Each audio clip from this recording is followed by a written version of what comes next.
Alright, so we are in New York City. We're only here for 2 days. It's absolutely freezing right now, but we're at the Flatiron building and I'm just gonna be going to my favorite spots, getting some B-roll and just hoping that the weather's gonna be getting better. But one of the things that we've got lined up is really cool. I've never done it before and it's an open door heli ride. So we've got that tomorrow, but we're just gonna go around shooting today and just enjoy the 48 hours in New York. And yeah, let's just see what we can get.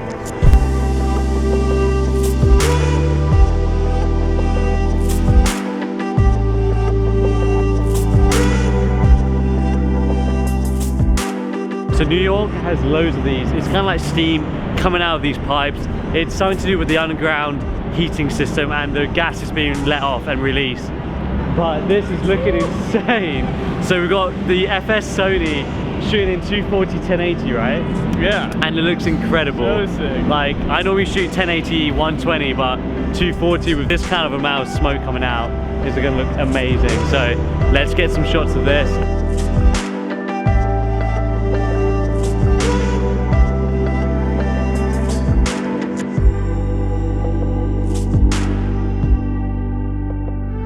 Alright, so we're just heading to Brooklyn Bridge now for sunset. It's absolutely freezing outside, but not working. Again. No, he's gonna go slower. Slower? That wasn't slow. The master. But yeah, let's head there now. Alright, so we just made it to one of my favorite spots of the whole city skyline of New York, and we made it down to Brooklyn to get a view of the Brooklyn Bridge.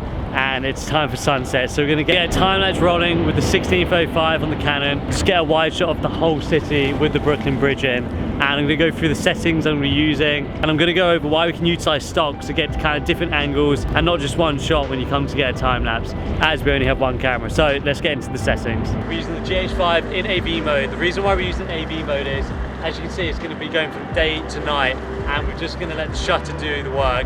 It's going to be all automatic, and we've set the aperture at 2.8, the lowest this lens can go, the 1635. So we're getting a really wide shot. This is one of my favorite shots to get when in New York, the whole city skyline. And we're using the 16mm to get just that wide angle look. Time-lapse settings, we've done every 6 seconds, it's taking a photo. It's going to be around a 2-hour mission to get this.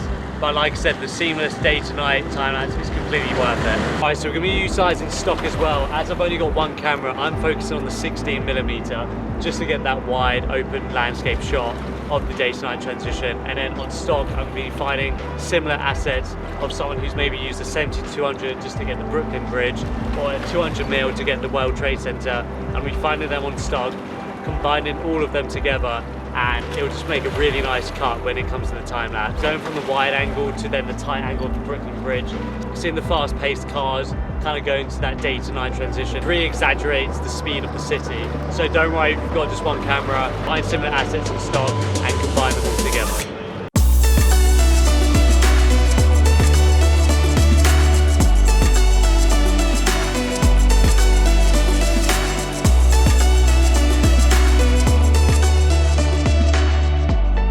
Back, we had to stop off at one more place, and that is Times Square. It's one of the most colourful, most vibrant places in New York City. It's the complete opposite of what we've been aiming for, this kind of moody, dark look. And Times Square is as vibrant as it can get. Neon lights, LED signs. It's really bright right now, and it's great to get kind of these detailed focus shots using the foreground behind the subjects, and using a low f-stop lens you can really achieve some awesome bokeh. This is such a different theme we're going for in Times Square. It's a big difference to the kind of grey moody look we've been trying to go for. It's so colourful out here, which will uplift the viewer when they're watching it, making it more happy and capture all of the vibrant colours around. And Times Square is the perfect place to do this. The best place in New York to achieve this colourful look.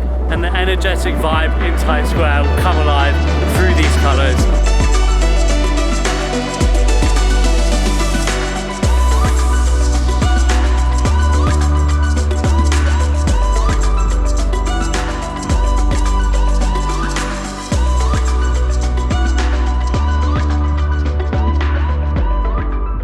Next up is a whole complete new way to capture the city. Normally you can use drones for these kind of shots, but in New York that's just not a good idea. So we're heading up on an open door heli ride to get the complete opposite of what we've just got, the kind of low to the ground shots looking up to the skyscrapers.